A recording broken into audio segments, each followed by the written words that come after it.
Muy buenas tardes a todos. Les agradezco su presencia aquí y más cuando tengo que luchar contra el partido del Real Madrid, que eso siempre es jugar en campo contrario. A lo mejor alguno de ustedes, mientras estaban aquí esperando a que llegara la hora en punto, que es ahora, se habrán dado cuenta que en el título que he puesto en la pantalla no se corresponde con el título que figura la propaganda, porque en la propaganda figura edición genómica y genómica sintética. Y lo que he hecho ha sido cambiar primero genómica sintética para después poner edición genómica. ¿Cuál es la razón? La razón es que al principio pensaba dedicar media hora a cada uno de los temas, pero al preparar la conferencia y pensando en ustedes, pues he pensado que sería mucho mejor el dedicar un cuarto de hora a la genómica sintética y 3/4 de horas a la edición genómica, porque en la edición genómica pues les voy a contar una serie de cosas muy actuales, pues yo creo que era de interés que tuviera tiempo para poder decirlo. En las conferencias anteriores, la conferencia anterior dedicada a la genómica, ya les decía que la genómica es la disección molecular del genoma de los organismos, es decir, es lo último a lo que se puede reducir un ser vivo, a la secuencia de bases que componen su ADN, su genoma. ¿Y qué es la genómica sintética? Pues dentro de la genómica sintética es la síntesis artificial de genomas con la intención de producir nuevas formas de vida. A veces cuando se habla de genómica sintética se habla de vida artificial, se habla de producir vida artificial, pero bueno, es más correcto hablar de vida sintética o de células sintéticas. En cualquier caso, de lo que se trata es de, si recuerdan una comparación que hacía el primer día, de lo que es el lenguaje genético y lo que es el lenguaje normal que usamos para entendernos, entonces en la genómica lo que ocurre es como sucede ahora con los ordenadores. Los ordenadores tienen una serie de componentes y a esos componentes, entre ellos el disco duro, se le puede dar una serie de órdenes para que esos componentes realicen las órdenes y es lo que va a aparecer en la pantalla del ordenador. Entonces, en las células pasa lo mismo. Las células tienen una enorme cantidad de elementos, lo mismo que puede tenerlos un ordenador, y esos elementos se utilizarán de una forma u otra según la información genética que se le dé a esa célula, es decir, el disco duro que se meta en ese ordenador. Entonces, si en una habitación, en un almacén, tenemos una serie de elementos, de herramientas y tenemos un libro de instrucciones, pues con lo que aparece en ese almacén podemos construir lo que el libro de instrucciones nos diga. Pero si en ese mismo almacén, con las mismas herramientas e instrumentos, nos dan otro libro de instrucciones, pues construiremos otra cosa.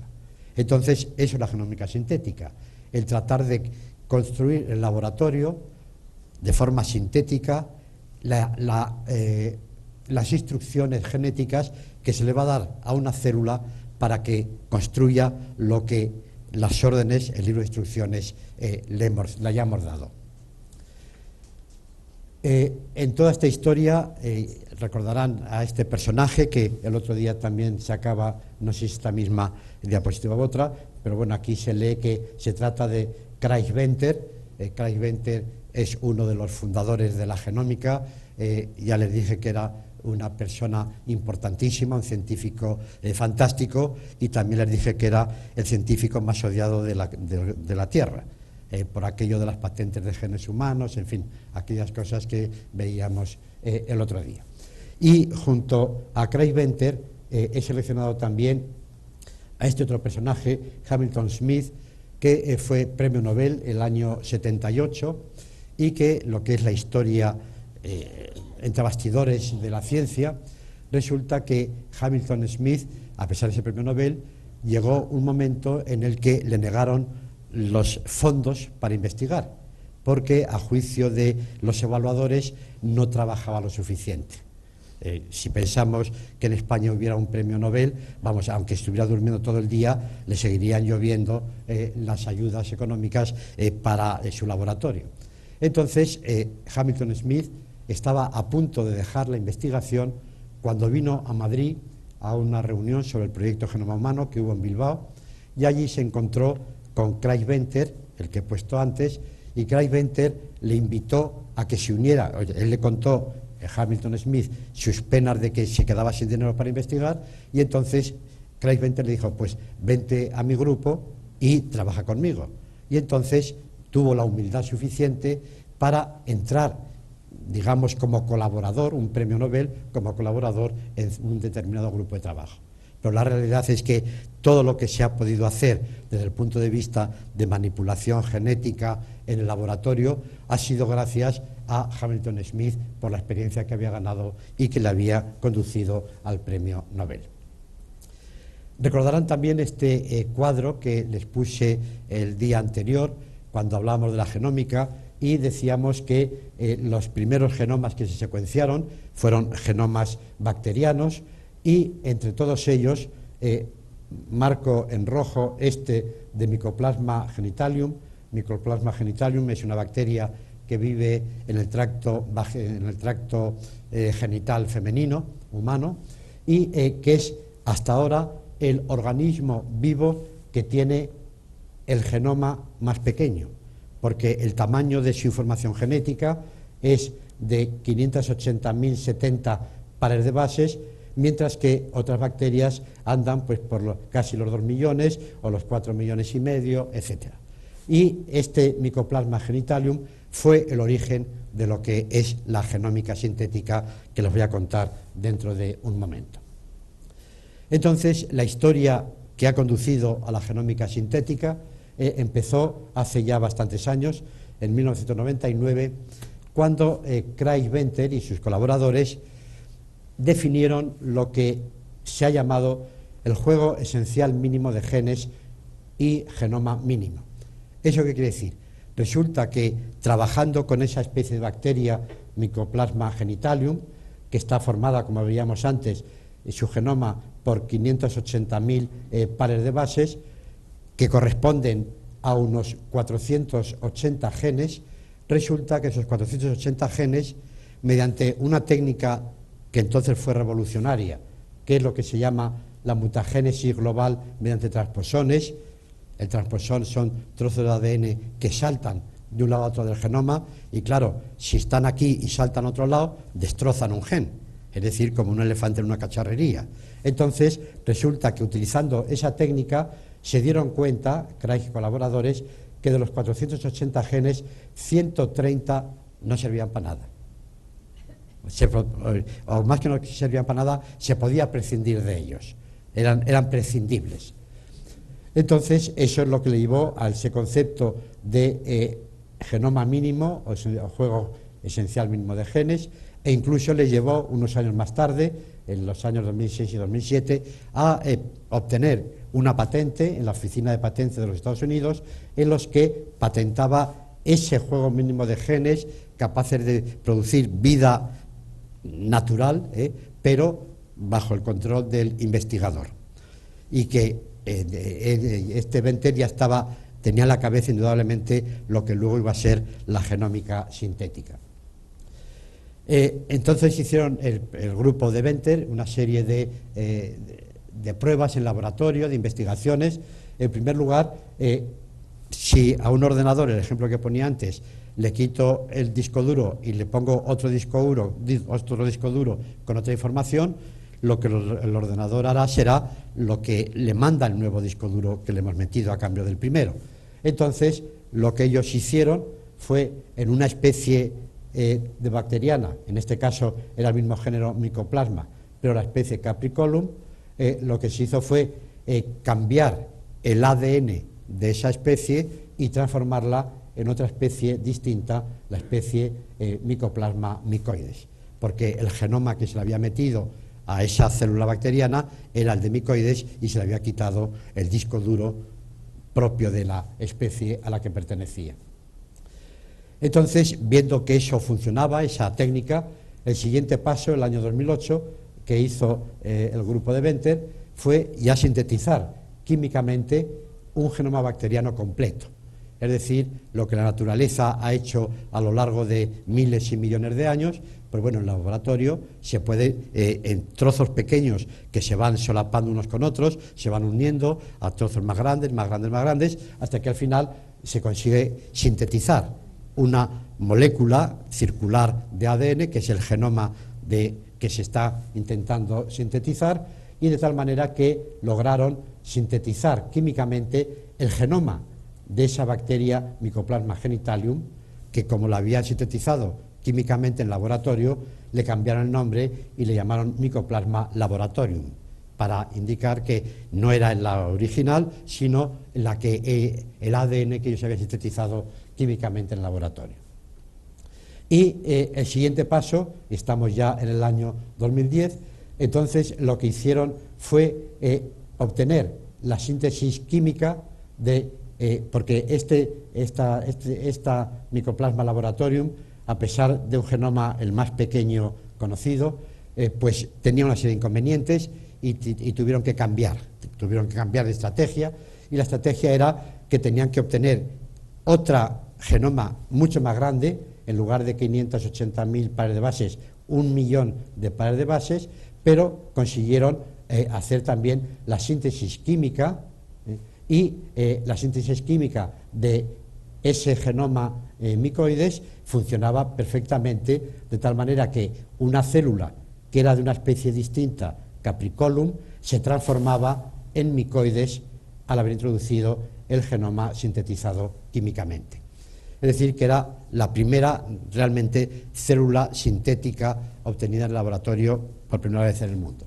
Pero todavía tenían que dar un paso más, y el paso más lo dieron ya el año 2016, este año, que en marzo de este año, el 25 de marzo, publicaron, digamos ya, lo que es realmente la genómica sintética, la creación de vida sintética en el laboratorio. Y entonces, pues bueno, a lo que llegaron fue a crear un genoma, meterlo como el disco duro en otro ordenador y ver que funcionaba perfectamente, de tal manera que habían obtenido una célula sintética. Esa célula sintética, decía Venter, que realmente era el primer organismo de los $1.000 millones, porque naturalmente Venter, como comentaré dentro de un momento, además de científico, es empresario, y cada vez que hacía una investigación creaba una empresa biotecnológica para explotar prácticamente su descubrimiento de laboratorio.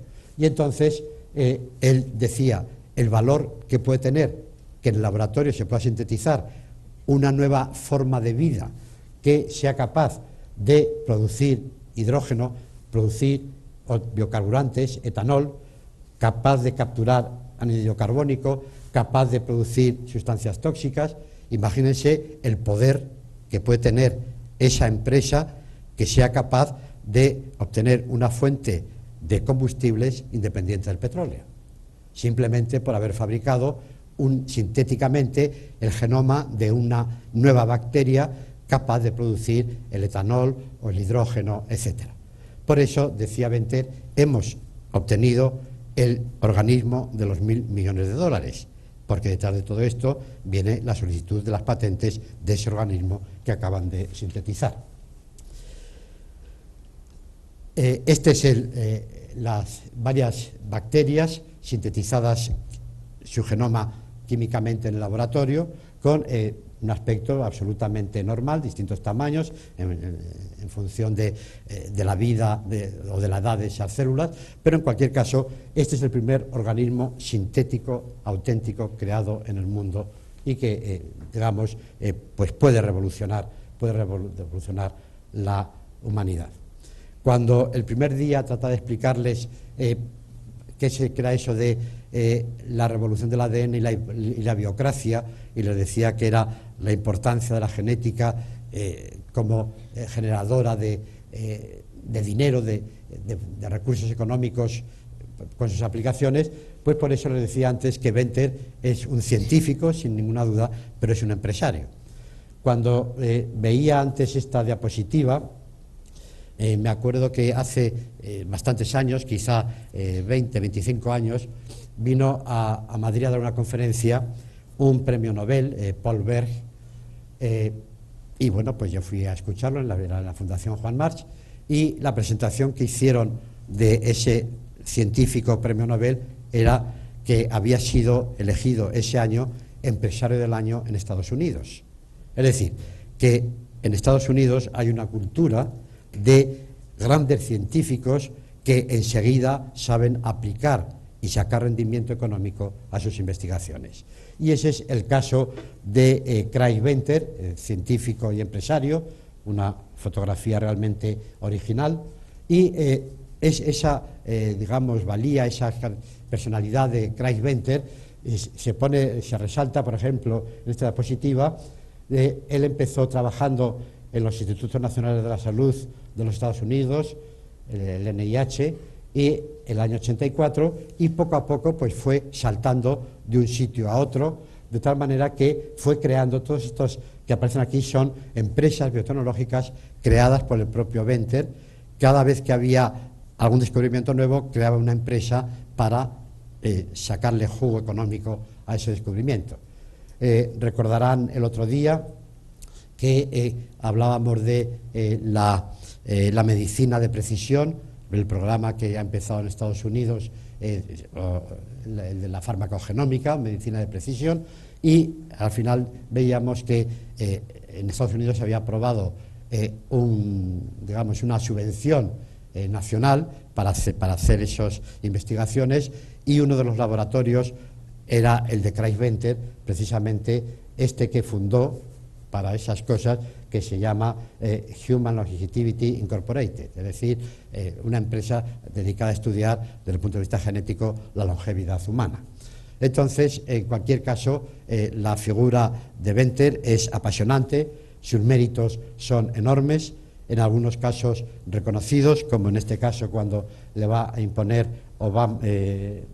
Barack Obama la medalla de Ciencia del Congreso de los Estados Unidos, que es la máxima distinción científica de los Estados Unidos, y que realmente Venter se lo merece. Sin embargo, si preguntáramos en una ocasión que asistí yo a una conferencia y hablaba sobre cosas de genética y genómica, y en el coloquio pues habían hablado de Craig Venter, y yo le pregunté al conferenciante si usted perteneciera al Comité Nobel, le votaría para darle el premio Nobel a Craig Venter, y como si le hubiera mentado la bicha, porque dio un respingo y dijo, por supuesto que no.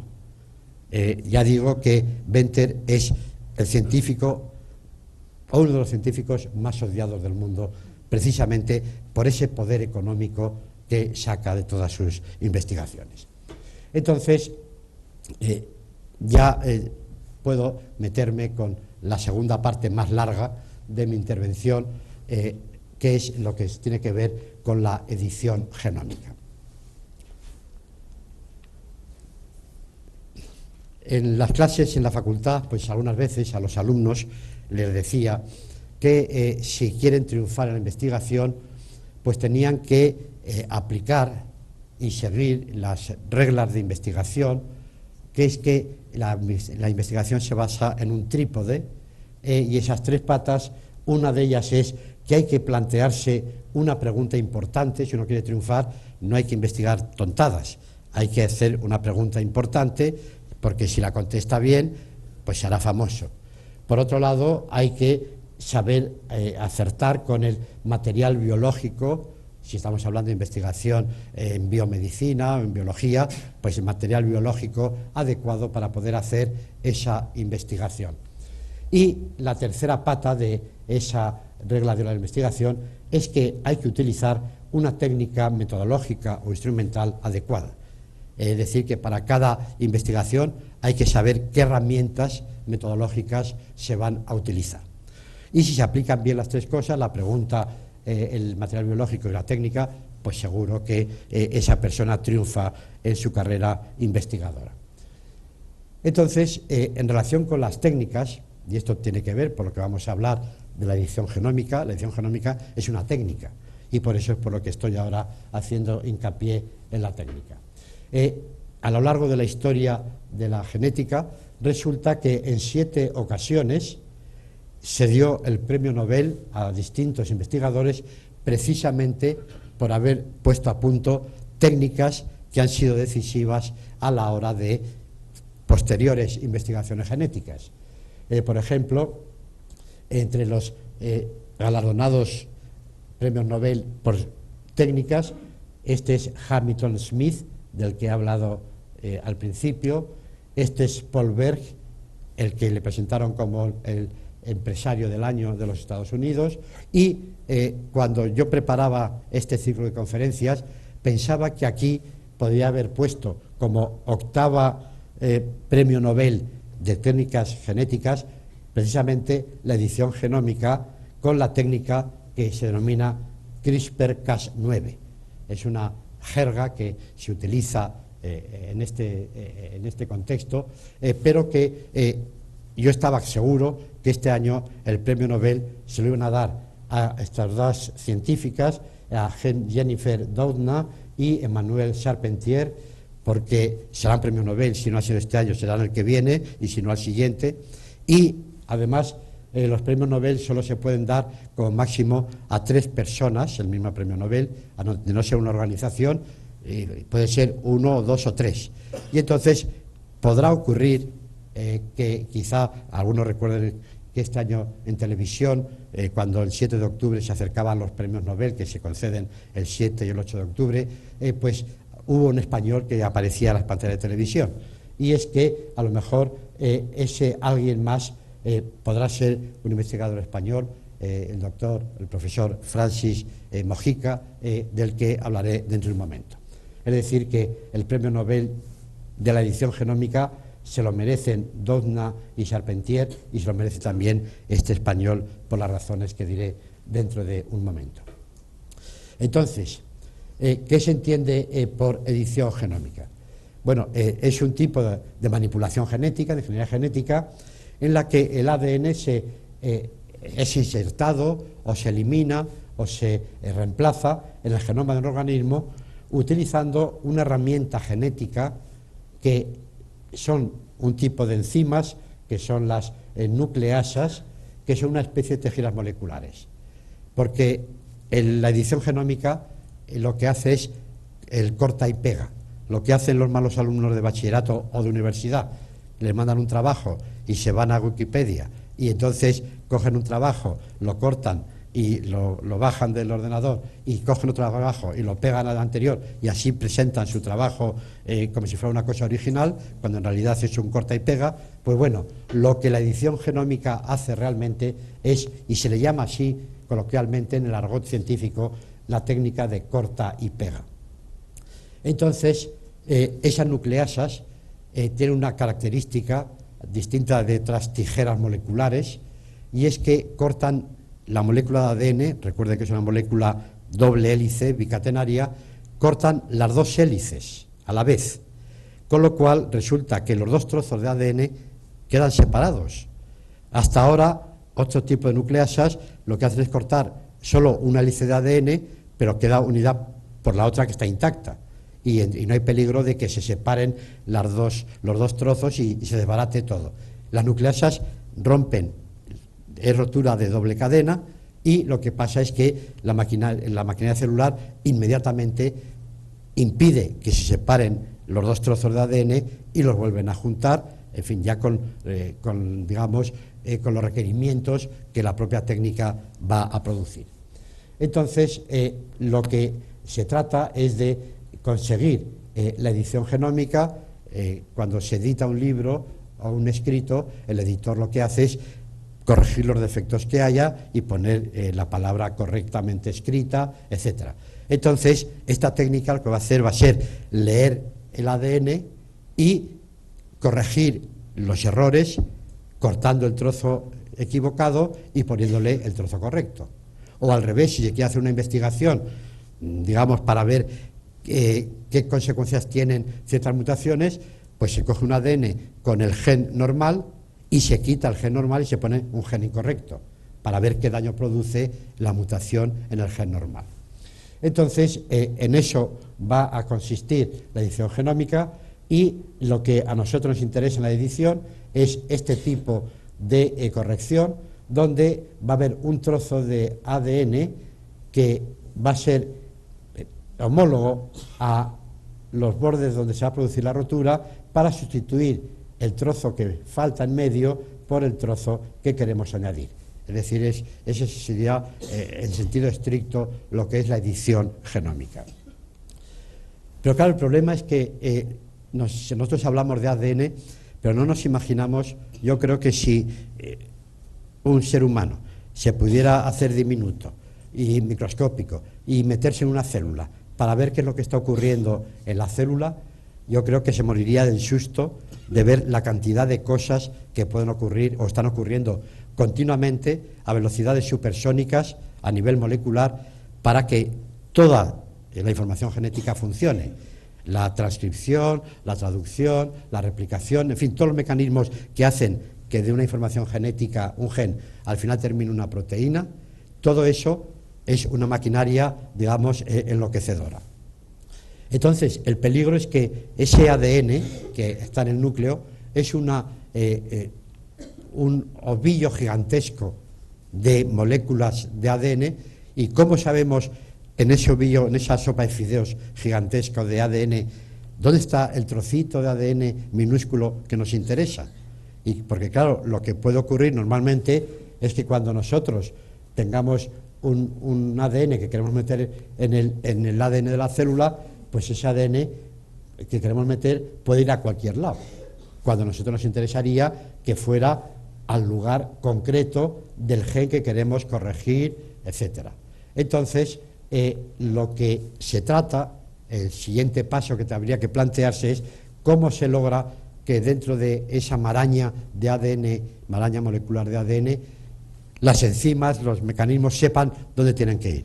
Y entonces fue cuando se planteó la cosa, pues muy simplemente, que es este sistema binario, dos elementos, es decir, por un lado, lo que aparece aquí con el número 2, esto sería la enzima, la nucleasa, que va a romper el ADN.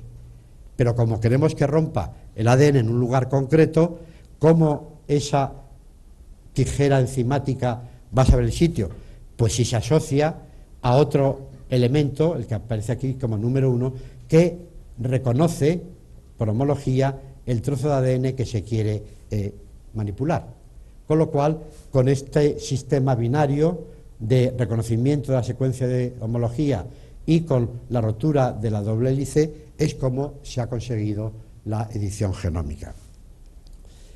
Dentro de la historia reciente, muy reciente de la edición genómica, digamos, como aquí dice, hay, digamos, tres sabores para elegir, pero nos vamos a quedar únicamente con este último, el sistema CRISPR-Cas9, que es el que ha resultado más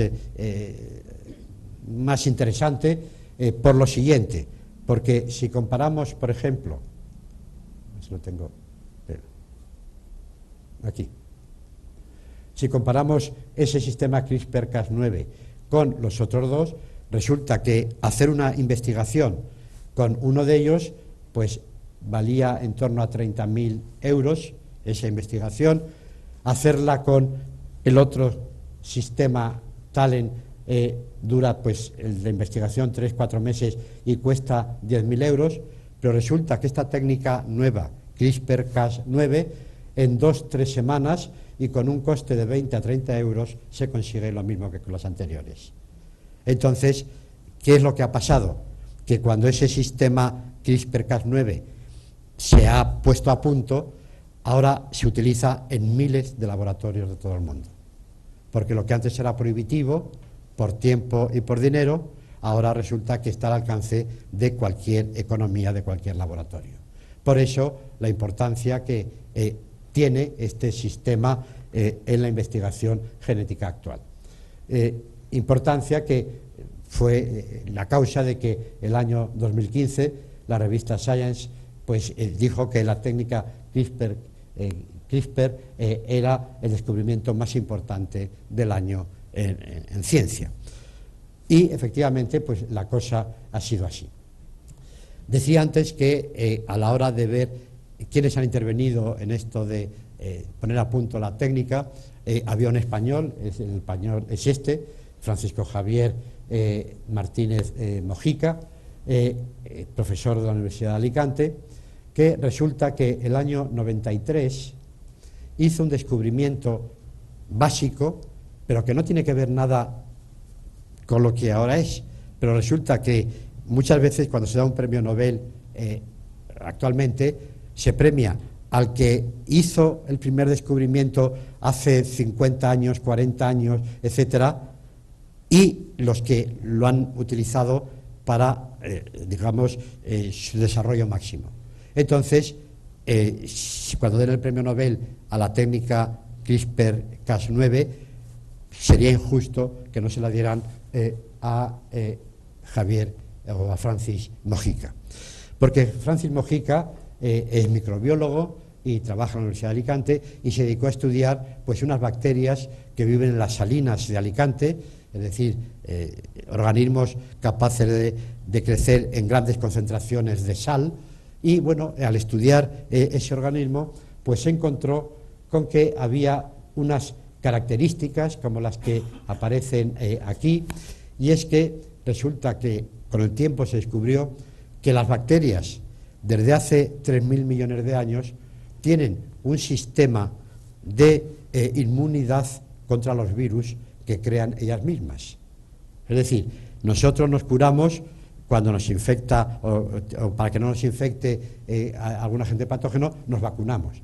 Pues bueno, las bacterias desde hace 3.000 millones de años se autovacunan con este sistema CRISPR, que es el que aparece aquí y que me excusarán que se lo trate de explicárselo porque no nos entenderíamos.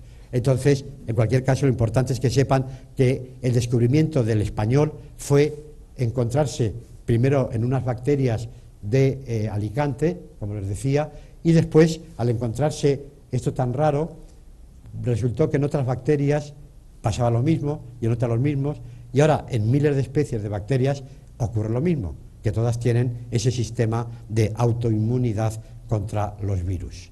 Cuando un virus, un bacteriófago, ataca a la bacteria, la propia bacteria coge parte del ADN del virus, se lo mete en su propio genoma para que cuando venga otro virus ya no le pueda atacar. Ese es, diríamos, el resumen de lo que hace este sistema CRISPR.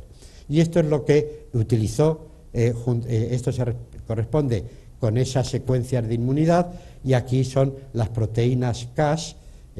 Cas quiere decir CRISPR Associated Proteins, genes codificados para las proteínas que trabajan en el sistema. Y entre esas proteínas que trabajan en los sistemas hay una, la 9, la Cas9, que es la que ha resultado más exitosa.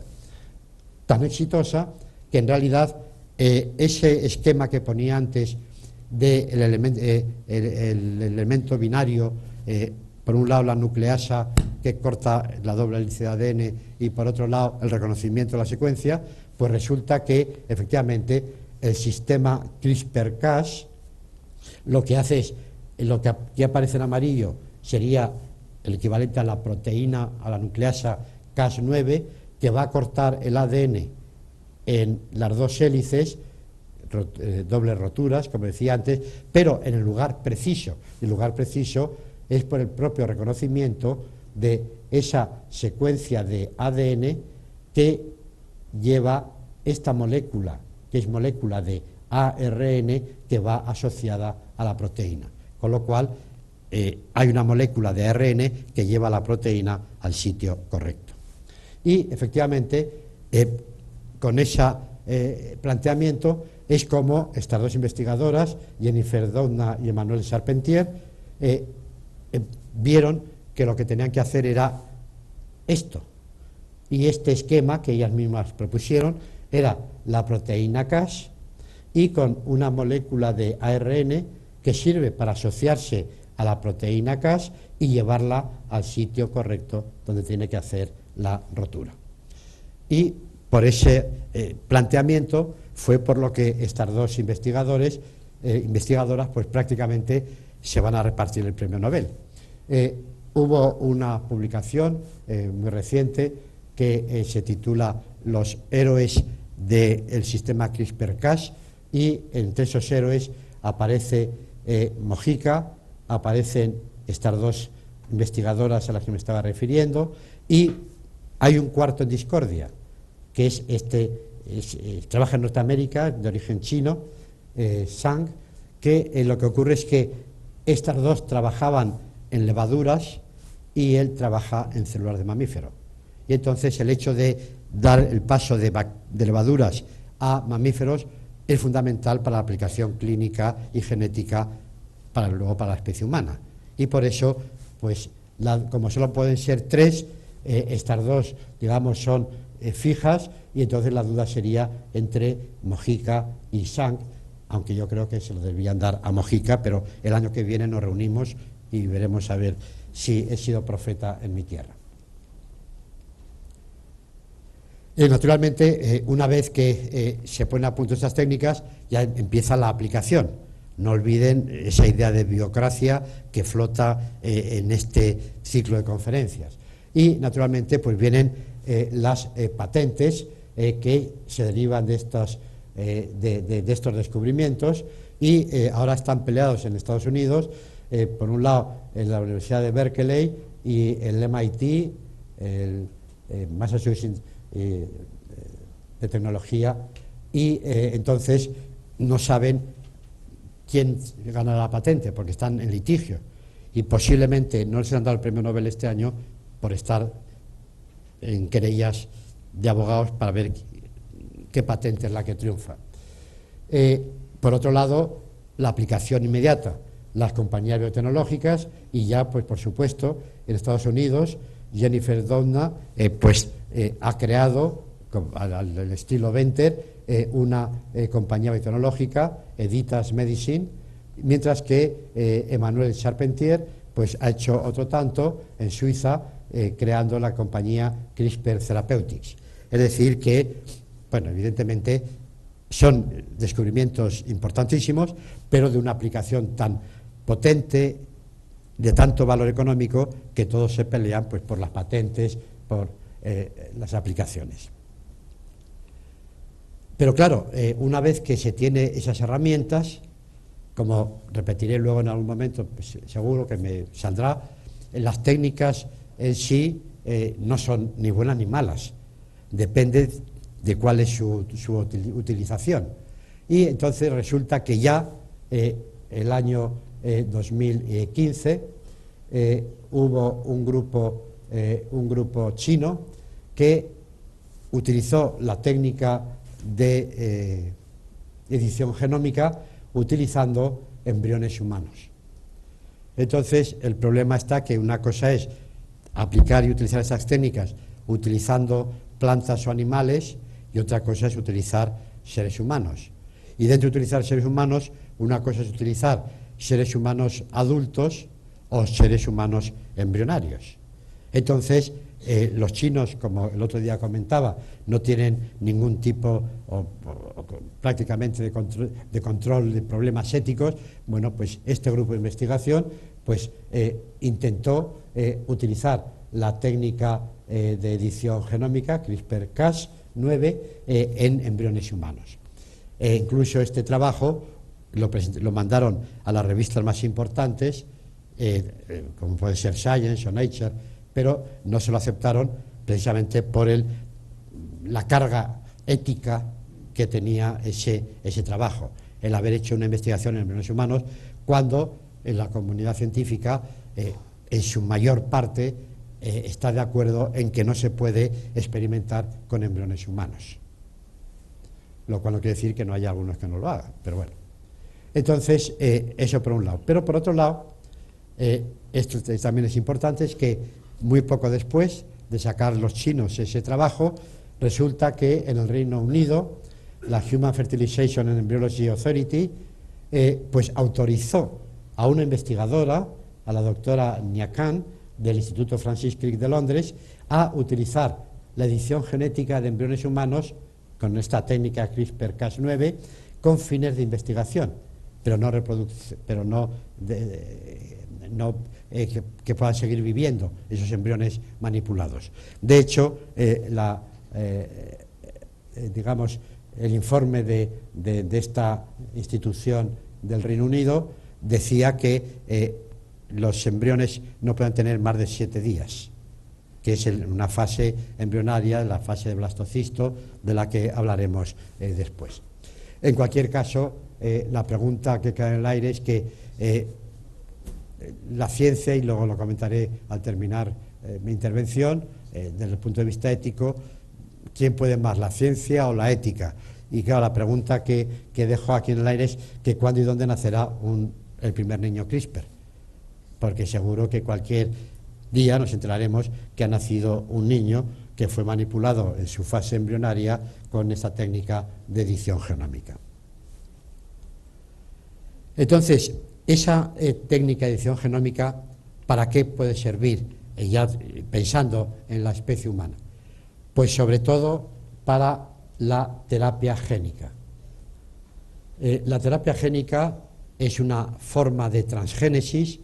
El primer día, al dar los conceptos generales, quizá recuerden que les decía que la transgénesis es la transmisión horizontal de la información genética a los organismos.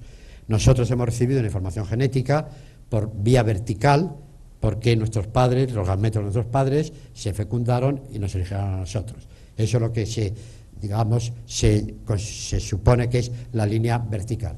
Pero si a cualquiera de nosotros nos ponen una inyección y en esa inyección nos meten una molécula de ADN en nuestras células, entonces estamos recibiendo una información genética por vía horizontal, pero que entra dentro de nuestras células. Por consiguiente, la transgénesis es eso, la transmisión horizontal de la información genética en los organismos. Entonces, eso se puede aplicar a plantas. El próximo día hablaremos de plantas transgénicas. Se puede aplicar a animales transgénicos, o se puede aplicar al ser humano. Pero claro, si dijéramos humanos transgénicos, pues la gente echaría a temblar, porque pensaría que estamos hablando de un Frankenstein o algo así. Pero en lugar de llamarles humanos transgénicos, se dice terapia génica, que es la técnica de transgénesis aplicada a humanos con fines curativos. Por eso, cuando se trata de definir lo que es la terapia génica, pues lo mejor es esta primera que pongo aquí: administración deliberada de material genético en un paciente humano con la intención de corregir un defecto genético específico.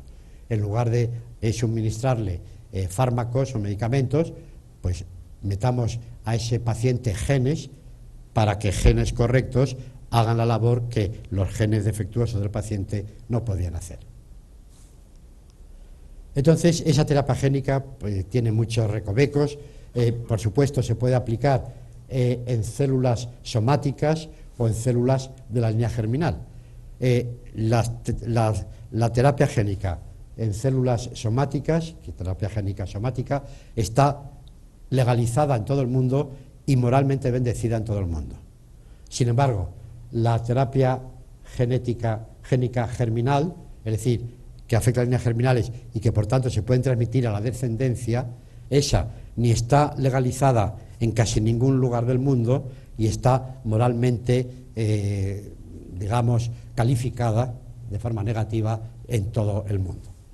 Pero como siempre, hay algunos que se escapan de esas leyes y de esas moralidades y hacen más o menos lo que quieren. Entonces, dentro de los métodos que se pueden utilizar en esa terapia génica, hay algunos que tienen que ver con la edición genómica y son a los que me voy a referir. Bueno, por supuesto, he dicho que todo lo que afecta a la línea germinal es considerado de forma negativa desde el punto de vista moral, desde el punto de vista legal. Y hay una serie de declaraciones universales de la UNESCO o el Convenio Europeo de Bioética o la Directiva del Parlamento Europeo sobre protección jurídica de invenciones biotecnológicas o la Ley de Patentes españolas. En todas ellas se va en contra o hacia la prohibición de la utilización de todo lo que afecte a la línea germinal. Pero si se aplica la técnica en células somáticas, pues bueno, es bienvenida y todo el mundo la acepta. Y naturalmente, antes de empezar a investigar con seres humanos, hay que utilizar modelos animales, como es obvio. Entonces, simplemente el poner aquí estos tres títulos, esos tres trabajos, se publicaron, me parece que fue el 30 de diciembre de 2015, es decir, era muy reciente, y en los tres lo que se trataba de aplicar era la edición genómica, la técnica CRISPR-Cas, en ratones que tenían la enfermedad de la distrofia muscular. Hay una enfermedad humana, la distrofia muscular de Duchenne, gravísima, incurable, donde al fallar el músculo esquelético, las personas que lo padecen pues mueren de niños, en fin, es una enfermedad muy, muy trágica.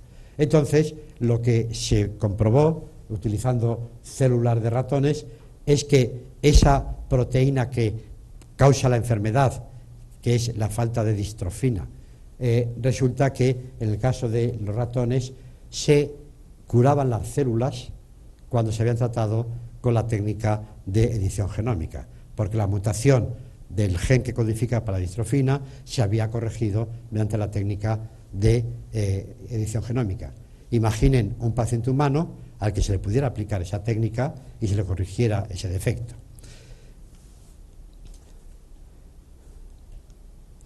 Aquí se ve claramente cómo las células normales producen la cantidad de distrofina normal, las células de ratones mutantes no producen la proteína y las células editadas pues no producen tanto como lo normal, pero producen ya cantidades sustanciales de esa proteína.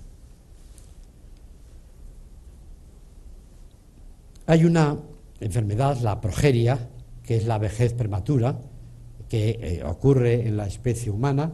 Estos son niños con pinta de viejos. Normalmente los niños que nacen con esta enfermedad no pasan de los 10 años, pero sin embargo parecen viejos.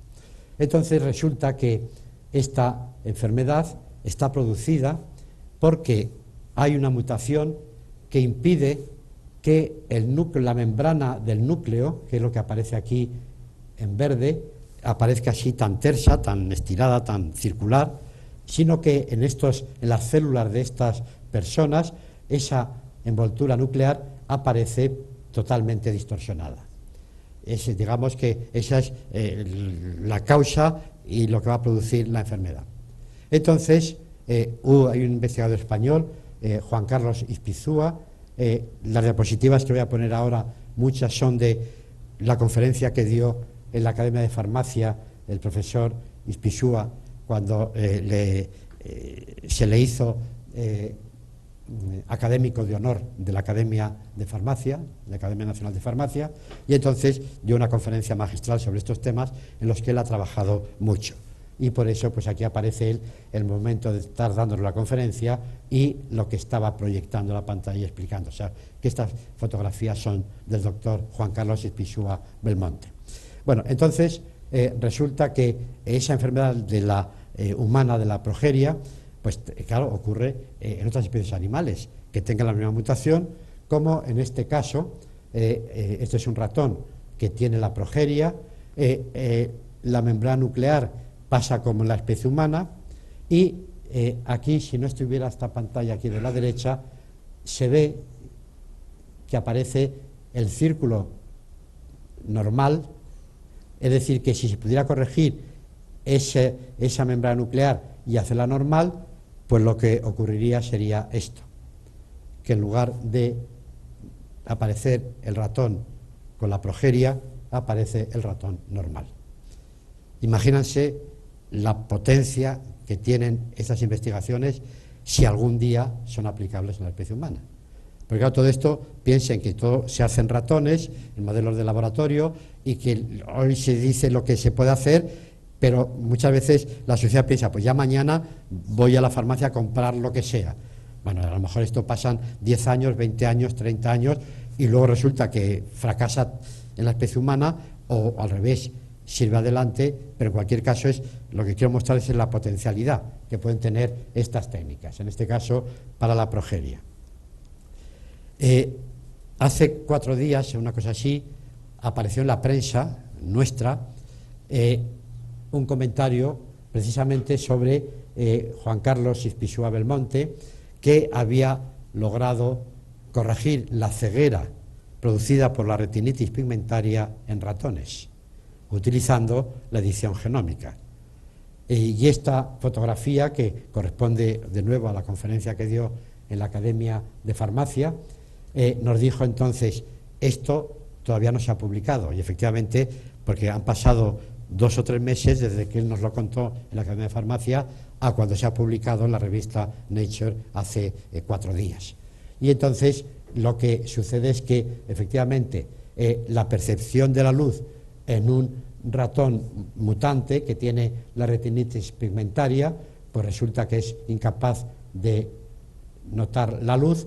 Esta es un ratón normal, con visión normal, y aquí aparece un ratón modificado genéticamente por la edición genómica, donde se ve que no como lo normal, pero en una persona, si esto se aplicara a la especie humana, que fuera ciega o que pudiera ver algo, naturalmente el avance sería importantísimo.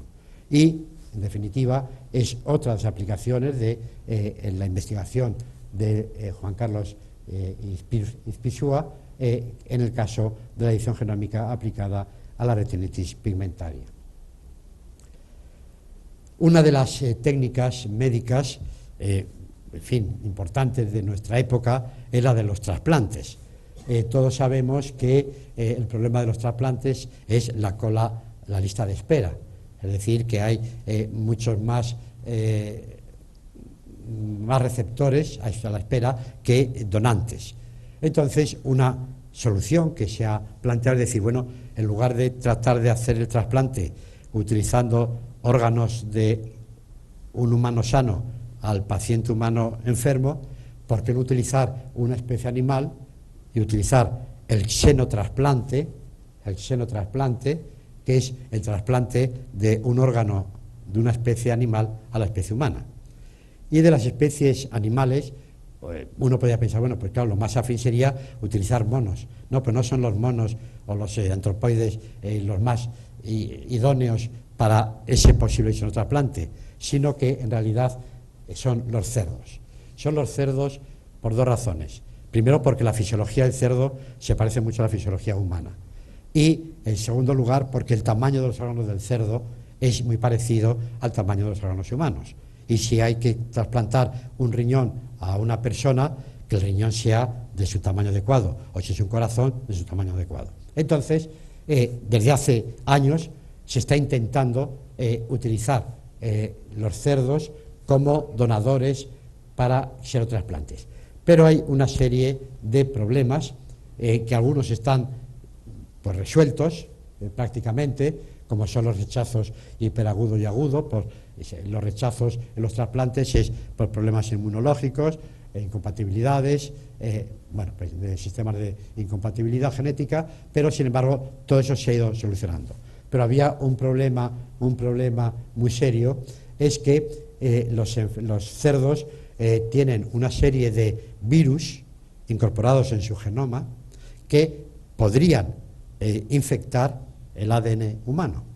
Y entonces resulta que si alguien pretende pues hacer, en este caso sería utilizar el páncreas de un cerdo para trasplantarlo a una persona, el problema está que con este trasplante además se infectara a la persona con los virus porcinos. Y entonces resulta que la edición genómica de nuevo ha tenido un éxito. ¿Cuál ha sido un éxito? Pues que, como dice esta investigación del año pasado, del año 2015, dice que se puede con la edición genómica eliminar de golpe 62 ADNs de procedencias virales distintas. Con lo cual, ese peligro que podría haber utilizar el cerdo para los trasplantes se podría combatir, a lo mejor, eliminando por la edición genómica el ADN de origen viral que tiene el cerdo. Pero, de cualquier manera, la idea del xenotrasplante, el otro día en la conferencia de la Facultad de Farmacia habló una de las personas más importantes del Sistema Nacional de Trasplantes de España, y nos estuvo diciendo que prácticamente el xenotrasplante estaba descartado por la cuestión viral de los cerdos, pero siempre con las puertas abiertas a la investigación que les acabo de mencionar. Pero entonces, pues bueno, una idea podría ser la que aparece aquí, que proponía también el doctor Juan Carlos Ispizúa Belmonte, es tratar de que un cerdo naciera con un órgano humano. De tal manera que lo que aquí se pretende es que este cerdo, su páncreas, sea un páncreas humano y el que se va a utilizar para un trasplante de páncreas. Pero claro, entonces, ¿cómo habría que hacerlo? Pues habría que hacerlo, primero, utilizando embriones de cerdos. Lo que se hace mediante la edición genómica es conseguir que ese embrión de cerdo esté genéticamente incapacitado para formar su páncreas. Pero como el embrión de cerdo no puede formar su páncreas, sin embargo, se le va a suministrar células troncales humanas que puedan formar el páncreas. Con lo cual, el animal, al desarrollarse, será todo el cerdo menos el páncreas, que sería humano. Esa es la idea del planteamiento de trabajo. Entonces, ¿qué es lo que ha pasado en estas cosas? Bueno, pues que ha habido que ir solucionando una serie de obstáculos. En primer lugar, cuando se produce el desarrollo, entre los componentes de desarrollo, una cosa muy importante es la diferenciación de las células, porque en principio las células tendrían que ser todas iguales, pero sin embargo órdenes genéticas hacen que una célula vaya a dar lugar a un hepatocito, otra a una neurona, otra a un fibro, etcétera. Entonces, ¿qué es lo que hay que hacer? Pues había que resolver un problema. El primer problema era el siguiente. Durante mucho tiempo se pensaba que la diferenciación de las células era un proceso irreversible. Era algo así como, esto es un dibujo que hizo Waddington, que fue un genetista de desarrollo muy famoso en su época, y es como si fuera una estación ferrocarril de clasificación y las vagonetas, pues en distintos, ¿cómo se llaman esto? No me sale la palabra. Sí, no. La bifurcación, ¿cómo se llama? ¿Que somos muchos ustedes? Sí, vamos a ver. Los cambios de vía. Cambios de vía. O sea, si va una furgoneta y llega a este cambio de vía y toma la dirección de la derecha, pues al final a lo mejor termina ahí y ya no podría volver. O si en lugar de la derecha va hacia adelante y luego a la izquierda, pues termina ahí y ya no puede volver. Esa es la idea que había antes. Es decir, que en el desarrollo de la diferenciación celular hace que, como si fuera este sistema tan complejo de cambios de vía, que al final resulta que los vagones van cada uno a una vía muerta sin capacidad de retorno. Pero eso fue válido durante un cierto tiempo hasta que se demostró que no, que dentro de las células se puede dar este fenómeno de reprogramación nuclear. Es decir, como si se rebobinara la película genética y una célula que era una célula de hígado, de repente se le puede hacer que se transforme en una célula como si fuera de un cigoto recién fecundado para dar lugar a un individuo completo en el desarrollo. Entonces, eso efectivamente se ha conseguido, primero en anfibios, en la década de los 50-60, después el año 97 la oveja Dolly, y bueno, pues a partir del año 81 en ratones el 98 lo mismo en humanos. Resulta que en los embriones hay unas células que se llaman células troncales, embrionarias, que son capaces de dar lugar a cualquier tipo de tejido o de célula final. El organismo humano tiene del orden de 200 y poco más células distintas, de tipos distintos, y todas ellas pueden derivar de esas poquitas células embrionarias que son capaces de meterse en distintos cambios de vía, en el ejemplo ferroviario que he puesto antes. Pero claro, el utilizar células embrionarias tiene el problema ético de manipular embriones, porque si se utilizan células embrionarias se destruyen los embriones y bueno, hay problemas éticos. Pero hubo un descubrimiento hecho hace relativamente poco tiempo, en los años 2007, en los cuales células de piel, células somáticas, se les podía transformar como si fueran embrionarias sin ser embrionarias, es decir, que tuvieran las mismas propiedades que las embrionarias, pero sin ser embrionarias. Con lo cual estaba resuelto el problema ético y se conseguía, el objetivo era que de una célula troncal pluripotente obtener el tipo de célula o de órgano que nos interesara. En esa reprogramación nuclear, naturalmente, este fue que el año 1960 hizo un descubrimiento que sentó las bases de la reprogramación nuclear y le valió el premio Nobel hace poco tiempo, el año 2012, y después hubo otro que saldrá después, que es el que hizo lo de las células pluripotentes inducidas embrionarias. Bueno, entonces,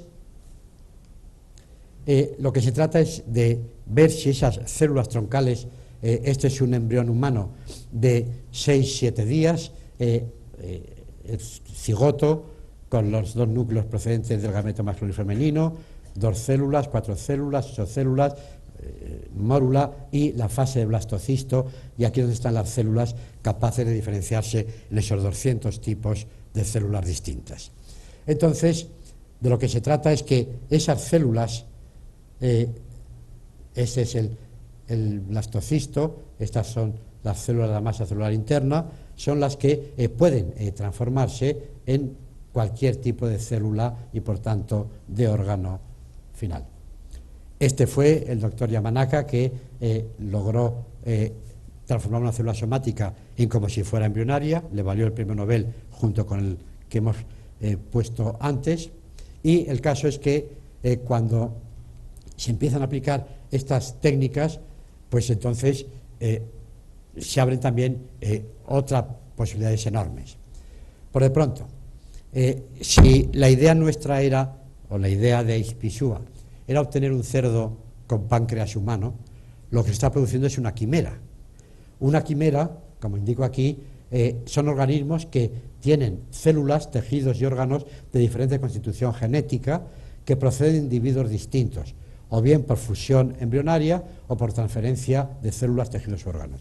Si a una persona le hacen un trasplante de hígado, esa persona se transforma en una quimera, porque el hígado no era suyo, las células genéticamente no son suyas y están mezcladas con los otros órganos de ese individuo. Eso sería una quimera. Pero lo que interesa es que ese animal mitológico griego de la quimera, con la cabeza de león, el vientre de cabra y la cola de dragón, pues en realidad plantearse si era posible y real el obtenerlo en el laboratorio.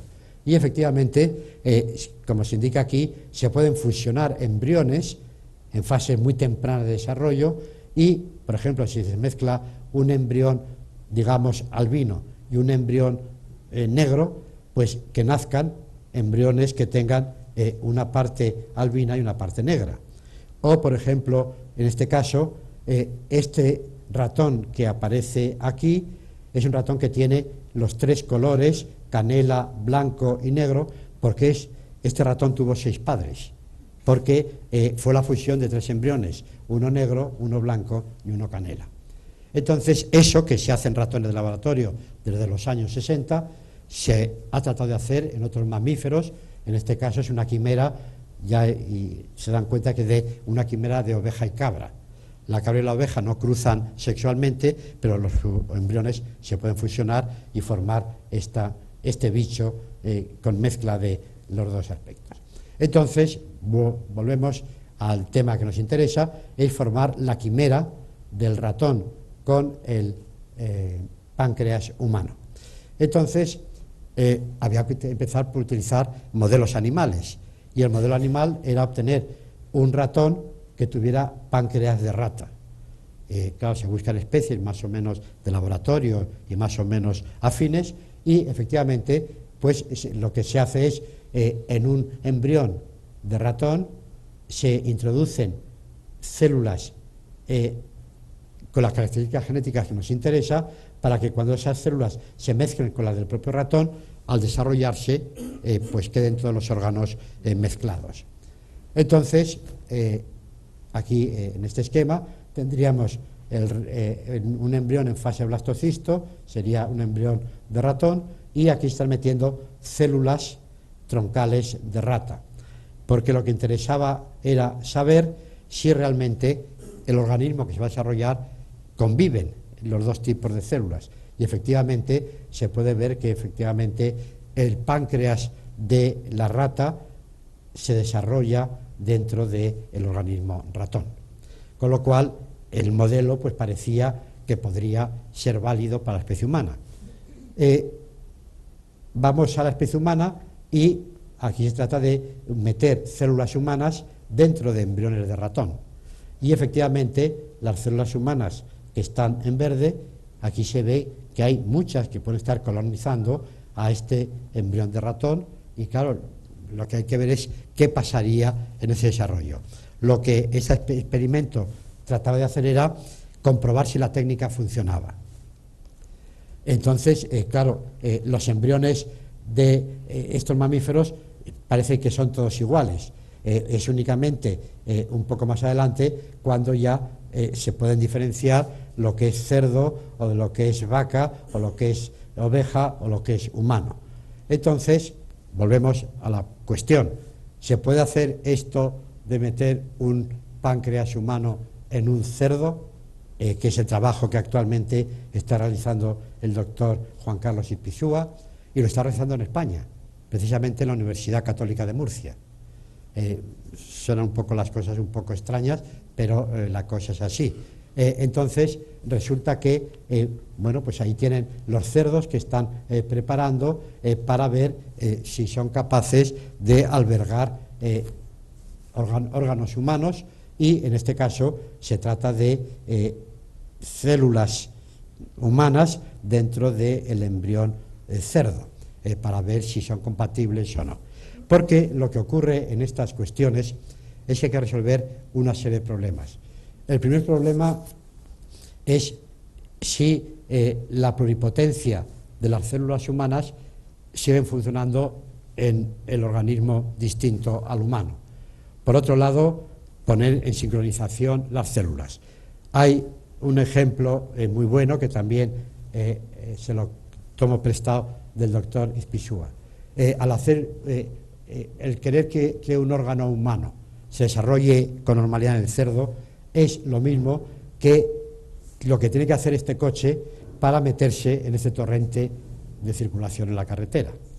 Entonces, puede haber problemas, y puede haber problemas como son, por ejemplo, también que hay que contemporizar los relojes celulares del órgano humano con el órgano cerdo.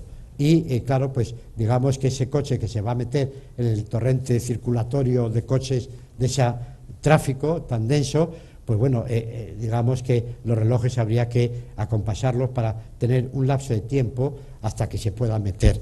Me parece que es lo mismo que lo de los cambios de vía, entra por los ojos y uno ya no se olvida del concepto, pues lo mismo con esto.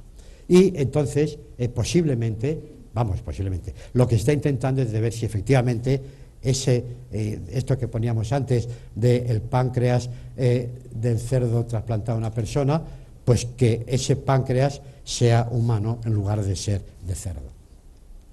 Y entonces, para terminar, dos comentarios muy breves.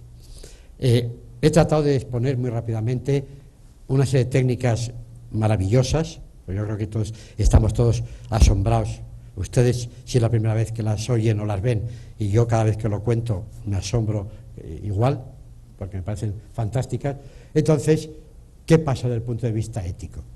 Entonces, hace muchos años, cuando yo era un profesor universitario joven, escuché una conferencia al doctor Severo Ochoa, nuestro premio Nobel, y lo que dijo en aquella conferencia era: la ciencia es imparable.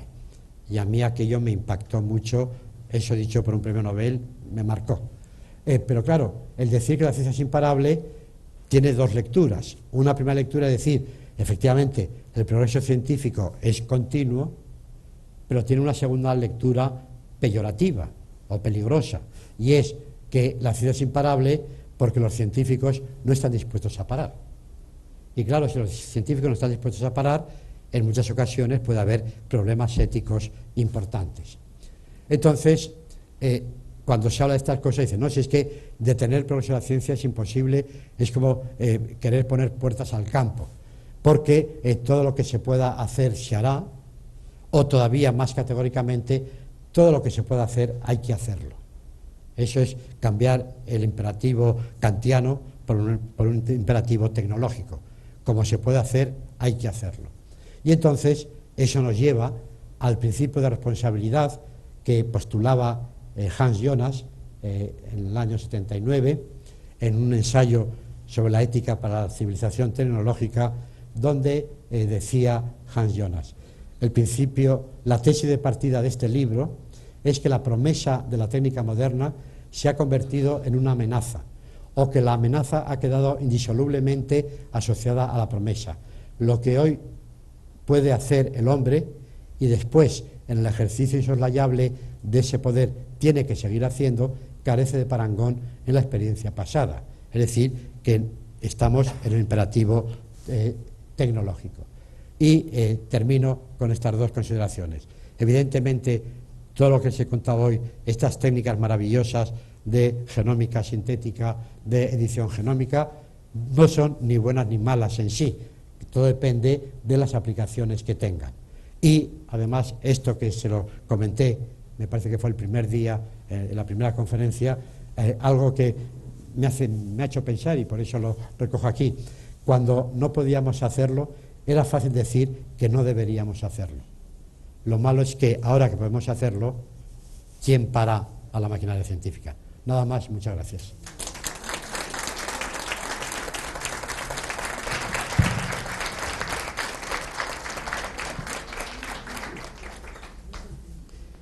Me he pasado 10 minutos.